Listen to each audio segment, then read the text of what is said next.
Greetings and thank you for joining today.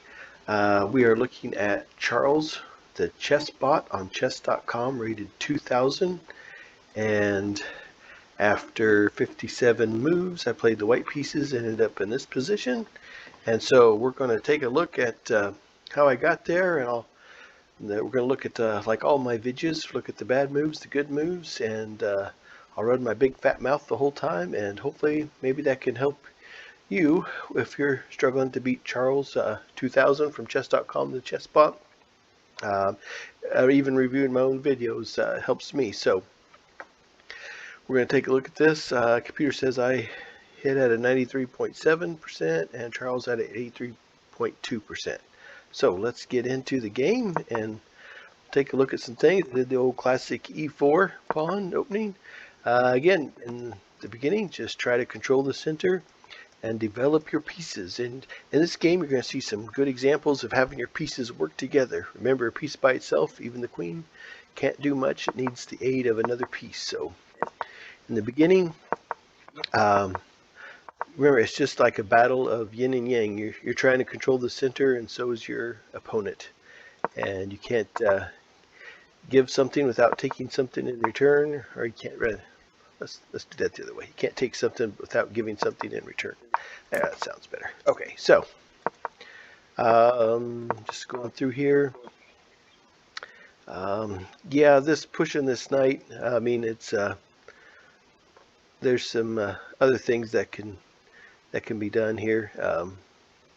I kind of got my sights set on going here and here. So we'll see what happens. So I can still go there, but Charles in charge shuts me down there. So, okay. This area is still defended by the king. I kind of like getting this king exposed. I know the knight's in the way, but it's kind of a quick, easy way to control a file with your queen. So something to watch out for. Okay, so let's keep this going. Okay. And here, I'd like to, I felt like I was going to lose that queen anyway, so I like to mess up pawn structures in the beginning, and so that's what I try to do. Okay, so I just defended that knight. That knight was under attack, and I defended it with my bishop, and my bishop was not developed yet. So for me, that was a good thing. I think Charles in charge just helped me develop a piece in a sense. Okay, so now here I've got two attackers. Oops. Let's see here. Let me redraw that. I've got two attackers and only one defender. So if Charles takes this knight with his knight and I take back with the bishop, then I will lose my bishop. So I'll be down a piece.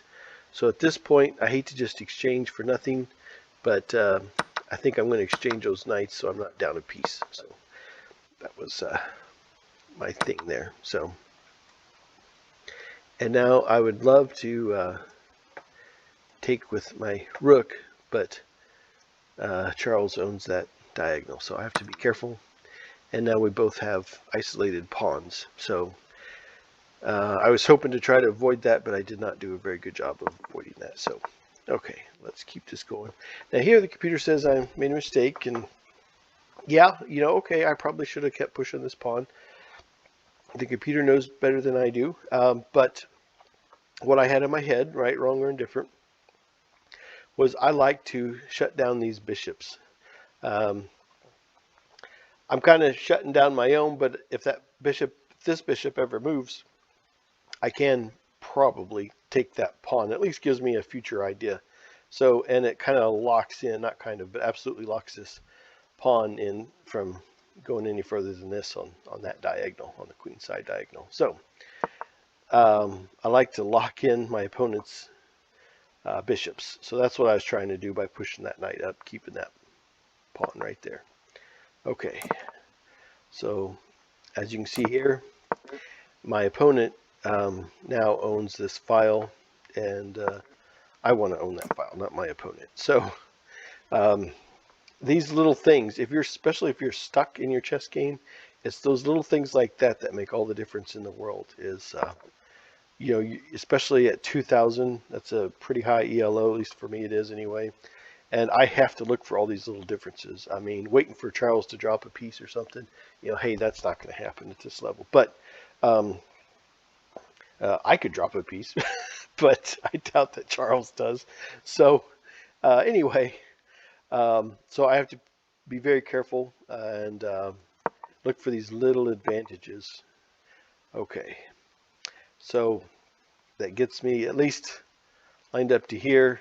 I'm not thinking of doing that at the moment. I don't want to exchange a pawn for a bishop, but it gives me future ideas. That's where you have to think, is future ideas. What I want to happen here in the future. So now I'm eyeing this square right here is what I'm doing with my bishop. That's why I bring it down. And Charles takes. Now, huzzah. So I'm excited about this because now I own that file.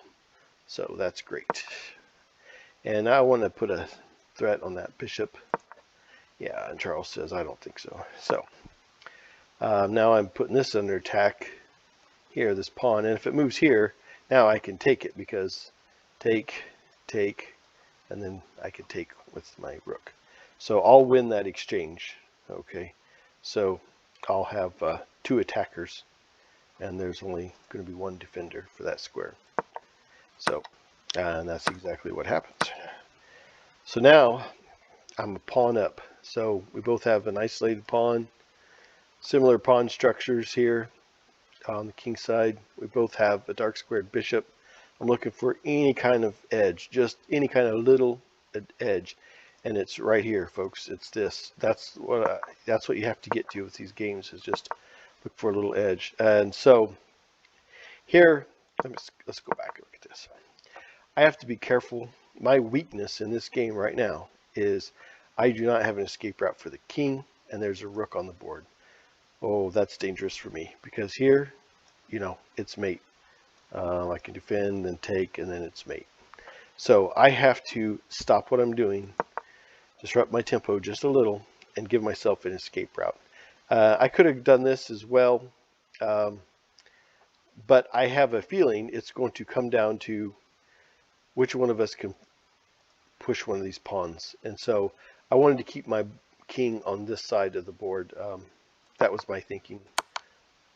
So of why I gave this as an escape route instead of going here to go here. Okay, so now it's check.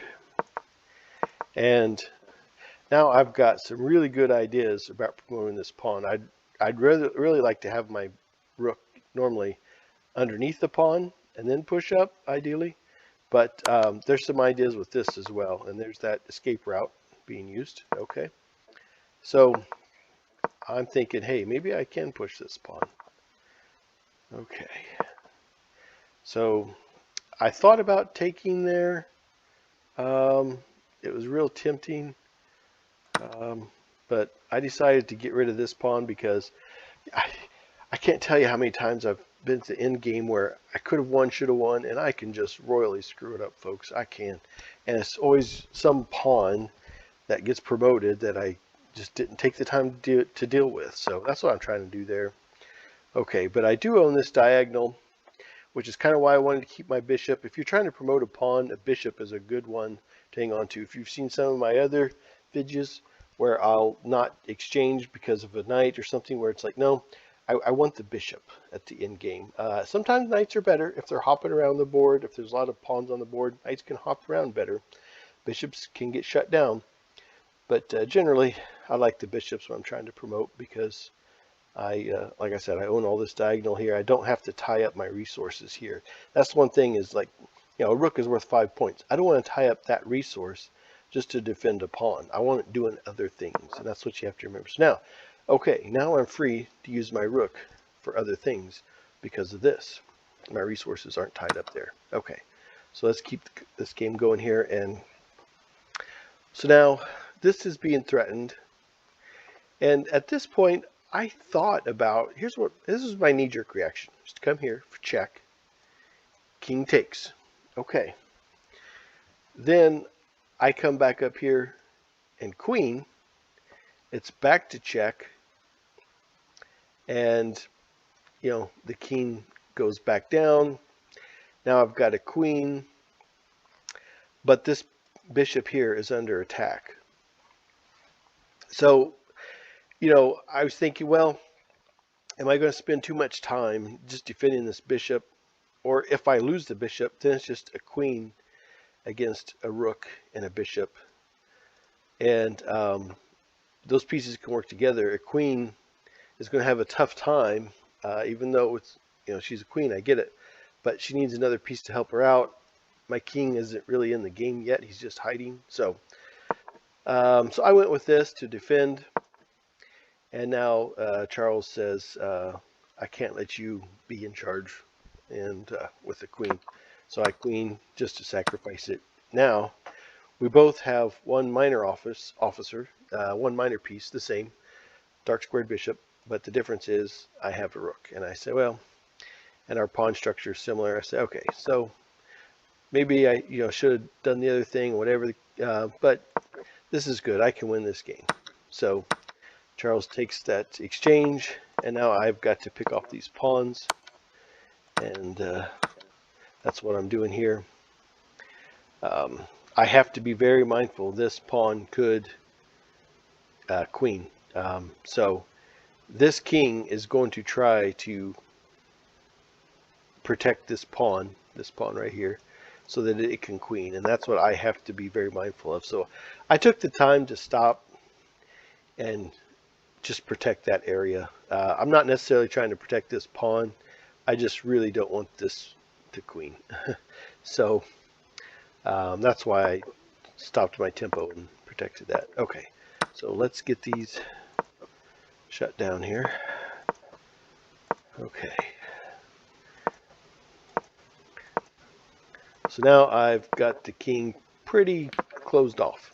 And there's the queen. And now I'm just trying to build a bigger box. I own all of this. Oops. I own all of this, sorry.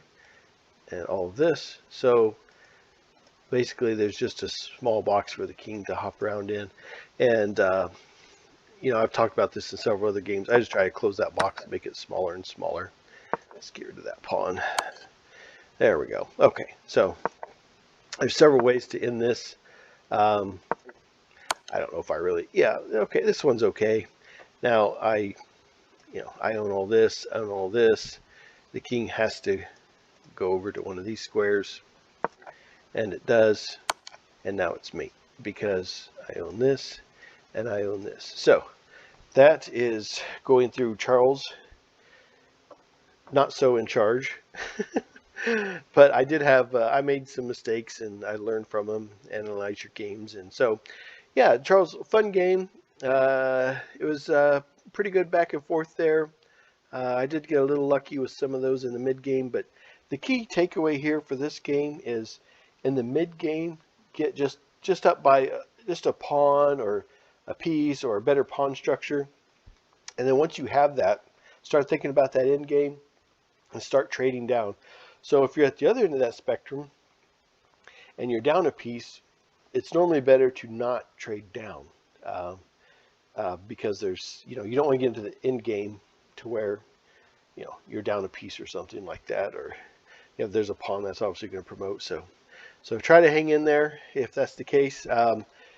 But yeah, just try to get up in the mid game by anything and then just whittle it down to a simpler game. That's what I do in my chess games. Let's see, once in a while, something about a blue moon or something. No, every time. So I hope that helps. A lot of fun. And thank you so much for watching. Have a great day.